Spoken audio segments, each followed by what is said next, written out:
नमस्कार। इप्सिता किचन को आपण समस्त को अनेक अनेक स्वागत। जय जगन्नाथ। मु आज आपण मानक सह खरा दिन स्पेशल बा होली स्पेशल ओडिशा प्रसिद्ध एवं स्पेशली पुरी प्रसिद्ध टंक तोराणी शेयर करी। सेटा जगन्नाथ पाखे लगुवा महाप्रसाद अन्नर तोराणी तैयारी होता है। ताहा सहित दही लंका भजा जीरा गुंड देला परे तार स्वाद बहुत बढ़ी जाए। विशेषकर यहाँ खरा दिने पीले आत्मा को शांति मिले। आपण मैंने होली तो निश्चय खेलिए। होली खेली सारापर बहुत टायर लगे। आपण मैंने थे टंक तोराणी को तापर पियंतु निश्चित भल लगे। पूरा मन आत्मा शांति मिल। ताले वीडियो को फुल वॉच करंतु। मु केमिति घरे टंक तोराणी बनाऊँ चलतु देखी नेबा। ये टंक तोराणी पई किछि अरुआ भात को गोटे माटी हांडी रे पकाई देबा। आपण माने चाहिले डिश रे मध्ये बनै परिबे। तापर सेथिरे पानी को देई देबा। आपण मानको टंक तोराणी रो क्वांटिटी अनुसार आपण माने पानी नेबे। ताकू भलो से चकड़ी नेबा। आपण माने भात को आग चकड़ी की पानी मध्ये देई परिबे। मने रखंतु भात को भलो से हाथ रे प्रेस करिकि चकड़ी नेबे। किछि कंचा लंका को भांगी नेबा। लेंबू को काटिकी रखी ताकू पकाई देबा। जीरा एवं सुखिला लंका को भाजिकी रखी ताकू गुंड करी नेबा। एबे गुंड रेडी हो गला।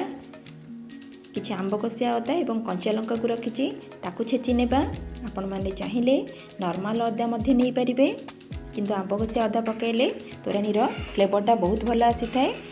एबे पकाई देबा आंब कसिया अदा एवं कंचा लंका छेचा को।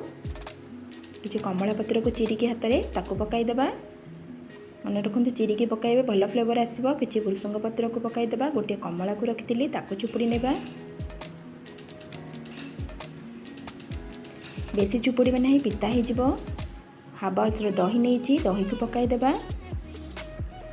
स्वाद अनुसार लुण को पकाई देबा। जीरा लंका गुंड को पकाई देबा। आपण मानकर रागर क्वांटिटी अनुसार आपण माने लंका नेबे। ताकू भल से हाथ रे चकड़ी नेबा। जिते भल से चकड़ीबे तार फ्लेवर सेते भल लागिबो एवं पीबा पाई मध्ये बहुत टेस्टी लागिबो। यदि वीडियो भल लगी थाए चैनल को लाइक शेयर और सब्सक्राइब कर नेबे। सब्सक्राइब बटन पाखे थिबा बेल आइकन को क्लिक करी ऑल बटन को प्रेस कर नेबे। मु जेते बेले भी वीडियो अपलोड करी आपण माने पाखे नोटिफिकेशन पहुंची पारिबो। देखंतु पूरा पूरी अभड़ा तोराणी भलिया लागुची। घरे थरे ए प्रोसेस रे बनांतु निश्चित भल लागिबो। तो आपण माने देखि परिले केते सहजरे कम समय रे पूरा इजीली टंक तोराणी हमर रेडी हो गला। देखा तो बहुत सुंदर लगुच। खाइबा ठारू अधिक स्वादी लगे। आमे बहुत आराम लगी था। विशेषकर ये खरा दिने आपण मैंने यही प्रोसेस रे हाइजेनिक वे रे टंक तोराणी को बनातु। बन सारा पर आपण मान मतामत मत कमेंट सेक्शन में जनइबे और फैमिली मेंबर को पीवा को दिंतु। ताले आज रोची नमस्कार।